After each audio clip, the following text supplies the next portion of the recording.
ছোট্ট গ্রামে এক বুড়ো লোক বাস করতেন। তাকে সবাই নগেন খুড়ো নামেই চিনত।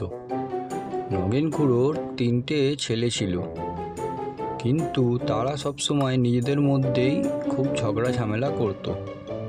এই নিয়ে নগেন খুড়ো খুবই চিন্তিত ছিল। একদিন তিনি তাদের এক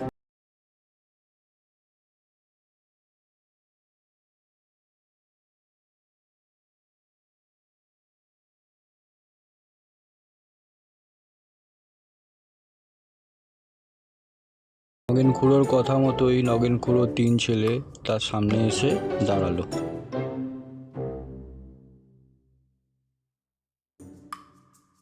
এবার নগেন খুড়ো তাদেরকে একটু দাঁড়াতে বলে পাশের ঘরে চলে গেলেন। পাশের ঘর থেকে তিনি একটা লাঠির বান্ডিল নিয়ে এলেন। লাঠির বান্ডিলটা তার বড় ছেলের হাতে দিলেন, দিয়ে বললেন যে তোমাদের মধ্যে কেউ কি এই লাঠির বান্ডিলটা ভেঙে দেখাতে পারবে? সবার প্রথম তার বড় ছেলে লাঠির বান্ডিলটা ভাঙার চেষ্টা করলো, কিন্তু পারল না। তারপর তার ছোট ছেলেকে দেওয়া হলো, কিন্তু সেও পারল না। সবার শেষে তার মেজো ছেলে চেষ্টা করলো, কিন্তু সেও পারল না। এবার নগেন খুড়ো লাঠির বান্ডিলটা খুলে সবার হাতে একটা করে দিয়ে বললেন, নাও এবার ভেঙে দেখাও। আর এবার 3জন খুব সহজেই সেই লাঠিগুলোকে ভেঙে দিল।